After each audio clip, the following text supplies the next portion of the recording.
کہ ہمارے امام نے کہا تھا کہ میں نثار تیرے کلام پر میری یوں تو کس کو زبان نہیں، وہ سخن جس میں سخن نہ ہو اور وہ بیان ہے، کوئی جانے منہ میں زبان نہیں بلکہ جسم میں جان نہیں۔ حضرات مولانا اللہ تبارک و تعالیٰ نے اپنے محبوب کو بڑی شانیں، بڑا اور بڑا مرتبہ عطا فرمایا ہے، لیکن سرکار کا صلاۃ و سلام پر رب نے تو قرآن اتارا اور قرآن کی بڑی شان والا اتارا ہے۔ توجہ کریے گا، جب سرکار علیہ الصلوۃ والسلام قرآن مجید پڑھا کرتے تھے نا، سرکار کی تلاوت فرمایا کرتے تھے نا، تو الگ الگ بڑے بڑے خطبات تھے، بڑے بڑے شعارات تھے، بڑے بڑے فشارات تھے، وہ دنگ رہ جاتے تھے، وہ سوچنے پر مجبور ہو جاتے تھے کہ یار یہ ایسا کلام ہے کہ آپ ہمیں ایسا کلام نہیں سنا، نہ ایسا کلام کبھی دیکھا، نہ ایسے کلام کا ہم نے کوئی تصور کیا، ایسا کلام ہے، اتنا پیارا کلام۔ پھر انہوں نے کہا نہیں، یہ کلام بنایا ہوا ہے۔ تو اس بات کو اللہ تبارک و تعالیٰ نے قرآن مجید میں ارشاد فرمایا۔ عرب کے لوگ تھے نا، بڑے بڑے تھے، بڑے فصیح بھی بولا کرتے تھے، لیکن قرآن کے مقابلے میں ان کی کیا مجال تھا کہ وہ ایک شعر بھی بنا سکے۔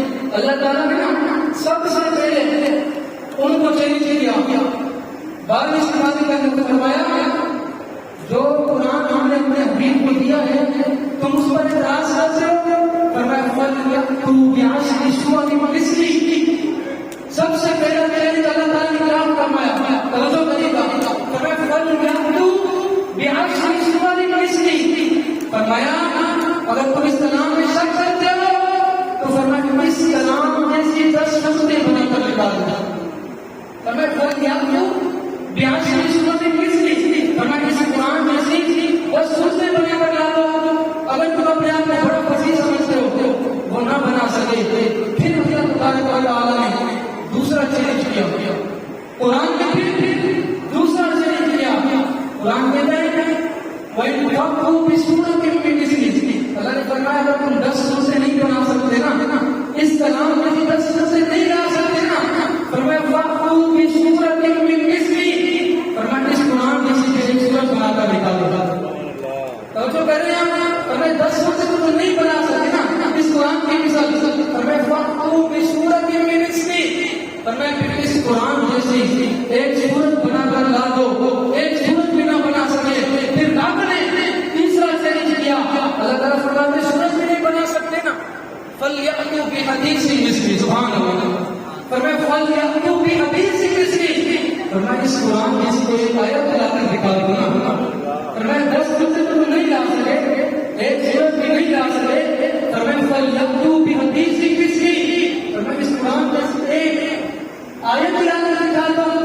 وہ یہ چیلنج پورا نہ کر سکے، پھر اللہ تعالیٰ نے چوتھا چیلنج کیا، یہ کوئی قرآن عام کلام ہے، یہ رب کا ایسا کلام ہے کہ اس کی قسم کوئی نہیں کائنات میں۔ پھر اللہ تعالیٰ نے چوتھا چیلنج کیا، فرمایا قُلْ لَئِنِ اجْتَمَعَتِ الْإِنسُ وَالْجِنُّ عَلَىٰ أَن يَأْتُوا بِمِثْلِ هَٰذَا الْقُرْآنِ لَا يَأْتُونَ بِمِثْلِهِ وَلَوْ كَانَ بَعْضُهُمْ لِبَعْضٍ ظَهِيرًا، فرمایا ساری کائنات میں جنوں کو جمع کر لو، ساری کائنات میں انسانوں کو جمع کر لو، ساری کائنات میں اپنے مددگار بلا لو، فرمایا ساری کائنات کو تم ملا لو، پھر بھی اس قرآن میں سے 10 سورتیں بنا سکتے ہو، ایک سورت بنا سکتے ہو، ایک آیت بنا سکتے ہو، فرمایا قیامت آ جائے گی جو کلام ہم نے اپنے بندے خاص پر نازل فرمایا ہے، فرمایا قیامت کو آ سکتی ہے، اس قرآن میں سے تمہیں ایک بھی نہیں بنا کر لا سکتے۔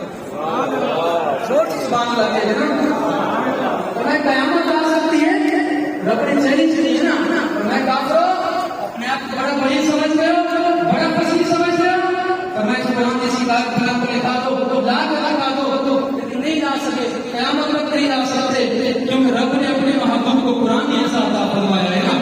ہاں جی، فرمایا اِنَّا نَزَّلْنَا الذِّكْرَ وَإِنَّا لَهُ لَحَافِظُونَ، فرمایا قرآن ہم نے اتارا ہے اور ہم بھی اس کی حفاظت کریں گے۔ آپ کیا سمجھتے ہیں؟ قرآن حافظ بھی پڑھتے ہیں، قرآن قاری بھی پڑھتے ہیں، قرآن عالم بھی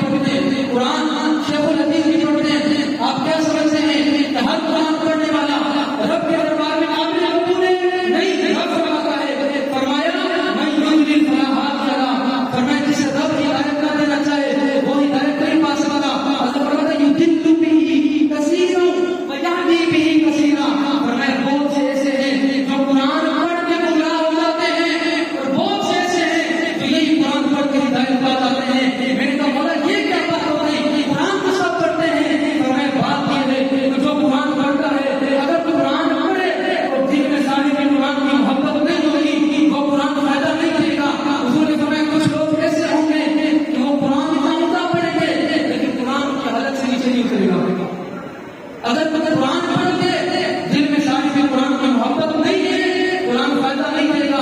قرآن میں اسی کو فائدہ دے گا جس کے دل میں حضور کی محبت ہوگی. قرآن پڑھے گا، صاحب قرآن کی محبت کو دل میں رکھے گا تو قرآن کا نور بھی اسی کے سینے میں اترے گا جس کے دل میں دوسرے بات عشق ہوگا، جس کے دل میں حضور کی محبت ہوگی. حضرات اکرام، یہ نصیر الدین نے کمال کر دیا. یہ نصیر الدین نصیر رحمۃ اللہ علیہ آپ نے کمال کر دیا. آپ فرماتے ہیں کہ تجھ سے منہ پھیر کے جو جانب قرآن گیا، آقا سرخرو ہو کے نہ دنیا سے وہ انسان گیا. کتنے مشتاق بنے اور کتنوں کا ایمان گیا. اللہ فرماتے ہیں یہ خبر چل کے غیروں کی طرف دھیان گیا، میرے آقا میرے مولا میں تیرے قربان گیا.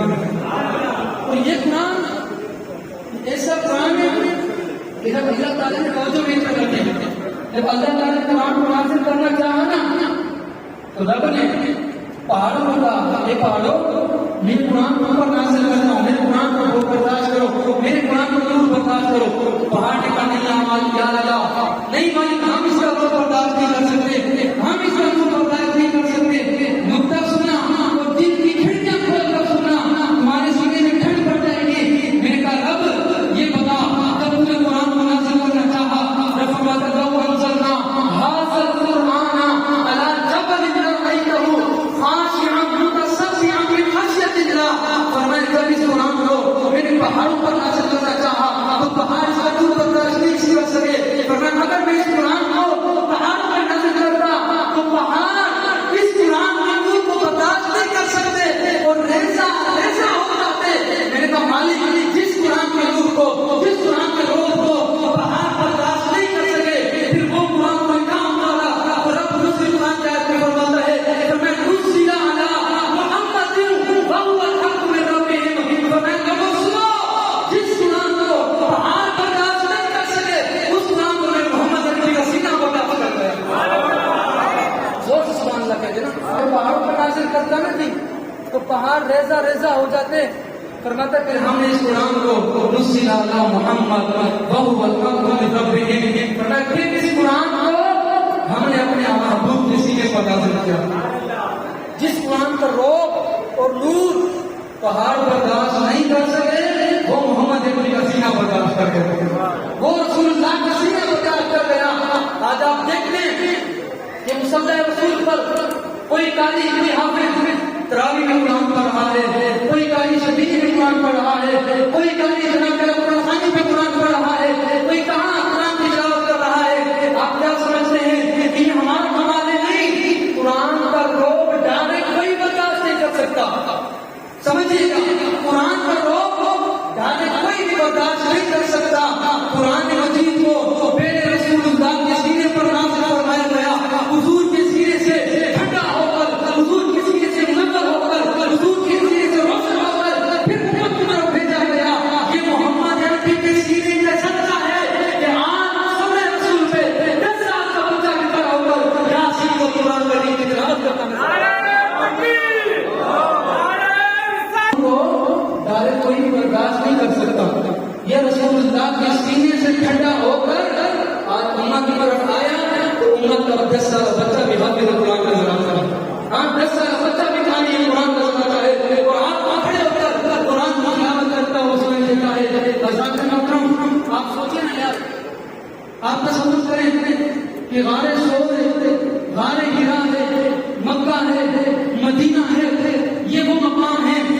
غار سور کے کبھی آپ جائیں نا تو میں آپ سے پوچھتا ہوں یار بتاؤ غار سور پتھر پہ کون جاتا ہے؟ غار سور کے جنگل میں کون جاتا ہے؟ پہاڑ پہ کون جا کے چڑھتا ہے اتنی بلندیوں پر؟ تو مجھے بتایا گیا کہ میں نظام کو پتہ نہیں ہے. غار سور وہ غار ہے کہ جس میں رسول اللہ تشریف فرما ہے، رسول اللہ کے ساتھ صدیق اکبر موجود ہے اور یہ وہ غار ہے اور میں جہاں سے دور میں نہیں جاتے بلکہ اس غار کے اندر جبرائیل سجدہ چھوڑ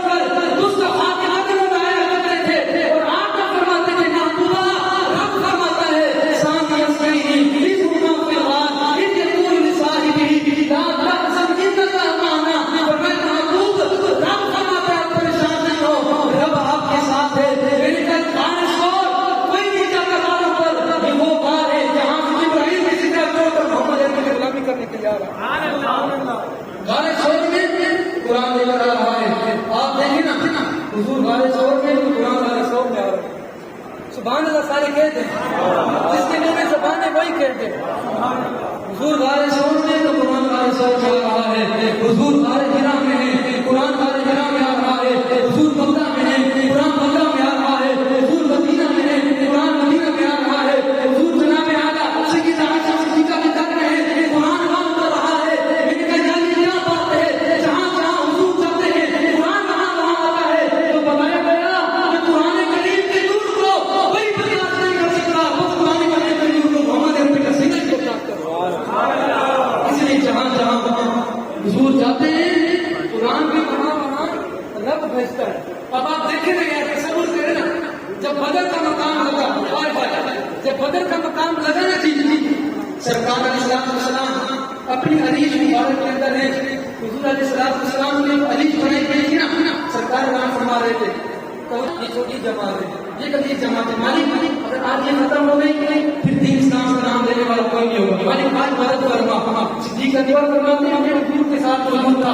سرکار علیہ السلام کی چادر مبارک والی کملی والی چادر اب سرکار گر جاتی ہے دعا کرتے کرتے، پھر بھی اوپر پھر گر جاتی ہے. سرکار دعا فرما رہے یا اللہ مدد فرما. تو رب نے پتہ کیا فرمایا؟ فرماتا ہے محبوب پریشان نہیں ہوگی. آئے قرآن پڑھ لیا، قرآن حضور کی تعریف ہو جاتا ہے، قرآن مصطفیٰ کی توصیف ہو جاتا ہے. رب فرماتا ہے محبوبہ پریشان نہیں ہو. اذ تستغیثون ربکم فاستجاب لکم انی ممدکم بألف من الملائکہ. فرمایا محبوب پریشان نہیں ہونا، آپ نے دعا کی، آپ نے اپنے رب نے آپ کی دعا بارشوں میں قبول فرما لیا. فرمایا انی ممدکم بألف من الملائکہ. فرمایا محبوب یہ لو 1000 فرشتہ آپ کی مدد کے لیے حاضر ہو جائے. سبحان اللہ کے سارے قرآن کہہ رہے ہیں نا. رب نے فرمایا محبوب پریشان نہیں ہونا، آپ کا رب آپ کے ساتھ ہے، آپ کا رب کبھی بھی آپ کو تنہا نہیں چھوڑے گا. فرمایا انی ممدکم بألف من الملائکہ. فرمایا محبوب یہ دیکھو یہ 1000 فرشتہ آپ کی مدد کے لیے آ گیا ہے. اور جبرائیل سیدھا چھوڑ کر رب نے فرمایا جبرائیل سیدھا چھوڑ کے فرش زمین پر چلا جا، جانت میں ایسے ہی ہے، قرآن میں چلا جا اور محبوب کو جا کر بتا دے کہ وَلَقَدْ نَصَرَكُمُ اللَّهُ بِبَدْرٍ وَأَنْتُمْ أَذِلَّةٌ فَاتَّقُوا اللَّهَ لَعَلَّكُمْ تَشْكُرُونَ. آگے فرمایا کہ سلام سے آتا فی من الملائکۃ مصوبین. فرمایا محبوب جب بدر کے مقام پر آپ مجھ سے دعا کر رہے تھے، فرمایا محبوب آپ کی دعا کو میں نے سنا اور 1000 فرشتہ آپ کی مدد کے لیے بھیج دیا. حضور یہ کہتے ہیں میرے محبوب پریشان نہیں ہونا، یہ 3000 فرشتہ آپ کی مدد میں ملا گیا. سبحان اللہ کہ بخمسۃ آلاف من الملائکۃ مصوبین. فرمایا محبوب 3000 بھی کم ہے، فرمایا یہ 5000 فرشتہ آپ کی مدد کے لیے آ گیا ہے. میں نے کہا دیکھو جو کہتے جبرائیل حضور کا خالق نہیں ہے، میں نے کہا جبرائیل سیدھا چھوڑ کر حضور کی قدموں میں آ کر ایک تو قرآن سنا رہا ہے اور پھر مصطفیٰ جانے کی مدد کر رہا ہے اور کائنات کو یہ بتایا. فرمایا کائنات والو اگر کامیابی چاہتے ہو، اگر دنیا میں کامیابی چاہتے ہو تو اس کا ایک ہی طریقہ ہے کہ حضور کی غلامی میں آ جاؤ، حضور سے محبت کر لو، سرکار سے وفا کرو. کیونکہ حضور علیہ السلام کی غلامی جس کے سینے میں نہیں ہے اس کا سینہ پھرانا ہی پھرانا ہے. کبھی تو جبرائیل بھی عرشوں سے آ کر کبھی گانے سور کے حضور کو کہانی سنا رہا ہے، کبھی بدر میں آ کر کہانی سنا رہا ہے، کبھی اور میں آ کر کہانی سنا رہا ہے. اور کسی نے کیا کہا تھا تیرے در کا دربار ہے جبریل اعظم اور تیرا مذہب ہر نبی جو وہی ہے. میرے کہا جس کے لیے عرش اعظم یہ اس کا اعلان مکان کی گلی ہے. مثل کر کہوں یا حبیبی اب اسی نام سے ہر مصیبت ٹلی ہے. سوائے مجھے سچ سے دشت طیبہ اسی سے کلی میرے دل کی گلی ہے. پتہ ہے ہمارے امام نے کمال کر دیا. امام پتہ ہے کیا کہتے ہیں؟ امام کہتے ہیں کہ نور الہ کیا ہے؟ محبت حبیب کی جس دل میں یہ نہ ہو وہ جگہ